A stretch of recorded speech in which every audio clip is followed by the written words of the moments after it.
You found it. Your home for the best content on your favorite team, the Fighting Tigers of LSU. Do us a favor, subscribe to the channel, leave your comments below, and be sure to smash that like button.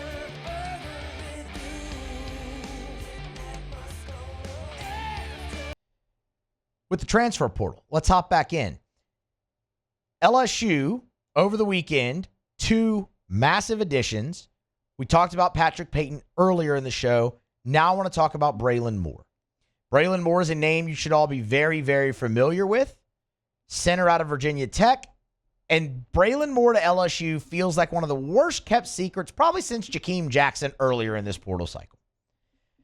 From the moment he opted to the portal, LSU seemed to be the team to beat. All the crystal ball, all the prediction, everything was 100% to LSU, and it just took a while for everything to kind of finish and get totally across the finish line and for him to officially make that announcement. Well, he did that on Saturday and signed as well. And it's a huge get. A little bit on Braelin Moore, and then we'll get into what it means for LSU. Number 4 interior offensive lineman in the country in the portal. This is a guy who comes in, plug and play, immediate starter for you. Yes, at center. Moore just wrapped up his redshirt junior year in Blacksburg and his first year playing center. So all throughout high school was a guard and a defensive end, mind you, in high school. But a guard, spent his first 2 seasons at Virginia Tech at guard.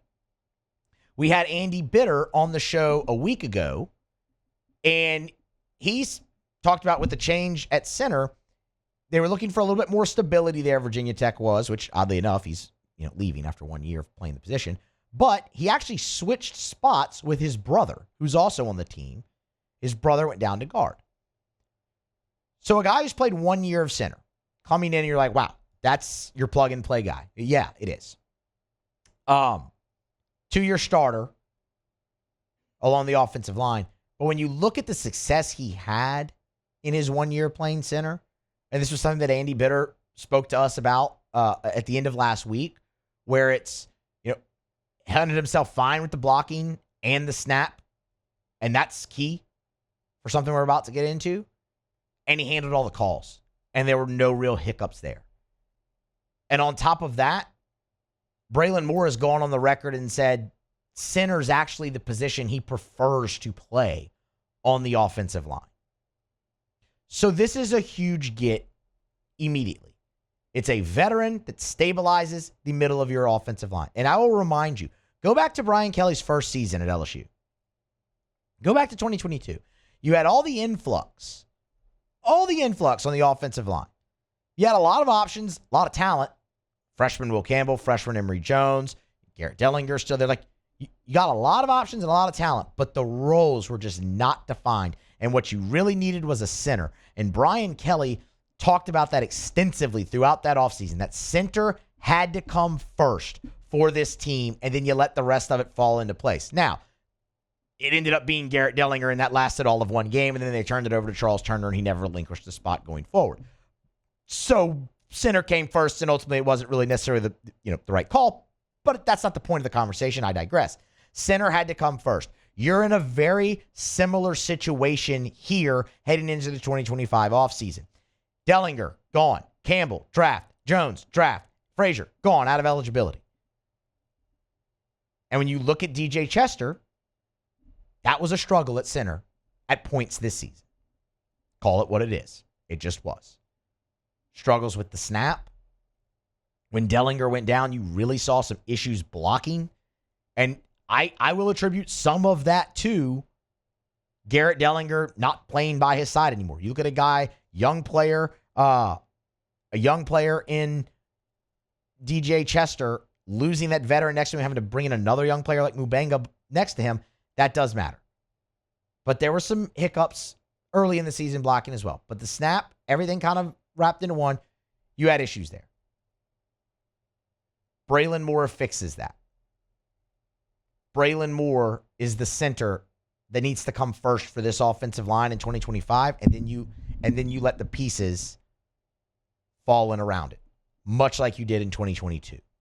And you're probably going to have to go through some growing pains early, but You remember by the end of 22, the line was playing really well. Hopefully the same can be true here. Now, what happens to a guy like DJ Chester? Well, DJ Chester is still a player who just went through the entire grind of an SEC schedule. Like, that's a returning starter for you. It makes a lot of sense that you kick him down to guard, one of the guard positions, and let him go there. And then you have the competition at the other guard spot. And you'll have plenty of competition. Plenty. Because when you look at what LSU has at that spot, whether it's Cohen Eccles, who didn't play at all this year, but was a high 4-star. They flipped out of A&M's class of 2024, and they are extremely high on Eccles. He'll have a shot to compete. Paul Mubenga, DJ Chester, as we mentioned, and then the 2 freshmen that you're bringing in the 2025 class, 5-star Solomon Thomas, and then Carius Kern, who Shea Dixon on this show has said numerous times he will finish a 5-star at on 3. And Brian Kelly raved about Carius Kern on signing day, naming him as one of the guys that is most ready to go forth and step on campus and could play day one. Like, he could be that Will Campbell, that Emory Jones, who just starts as a freshman and never relinquishes the role. So you have plenty to look to at the guard spot. Competition at both.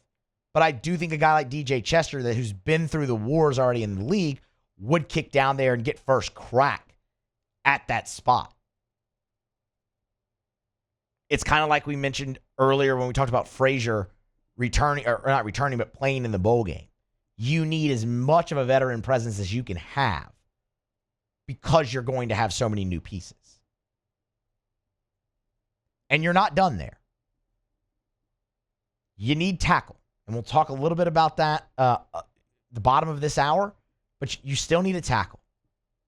Because while you have guys you're extremely high on, you need that veteran presence. Much like you needed with Braelin Moore. Center had to happen first, and now you let the pieces fall in around it. And the other thing I will say about Braelin Moore, why I love the addition. This is a guy who is really kind of playing center at guard size, 6'3", 303. But the physicality stands out. And specifically in the running game. And y'all, I don't know about for you, for me, the lack of a running game for LSU was the most disappointing thing I witnessed this season. And I know it wasn't all on the offensive line. I get it. You didn't have great blocking, on the outside either. Sometimes the running backs didn't hit the correct hole. I get it. But that was the most disappointing part of the season for me, was the inconsistency in the running game. Because all offseason, all we heard was they were going to run the football. Brian Kelly said that.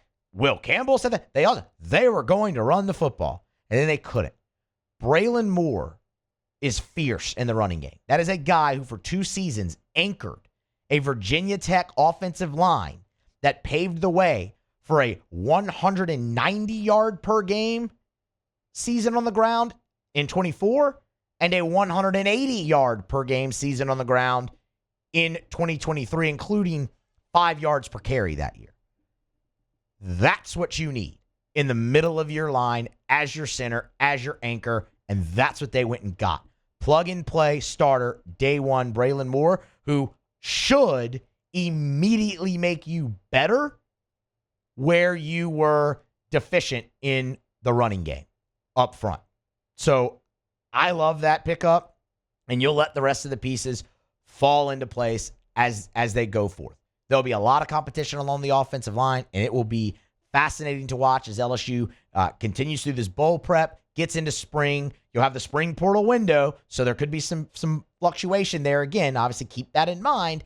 And then you'll go forth into fall and really get your 5 guys that you like and that you're ready to have go, and you'll tee it up and kick it off against Clemson on August 30th. But Braelin Moore, huge pickup for LSU. One of my favorite pickups that they've had so far in this portal cycle. There's been 13 of them, and it's hard to find a negative thing to say about any of them. But Brillan Moore, definitely near the top there for LSU. Please leave your comments. I love to interact, and be sure to hit the red subscribe button below.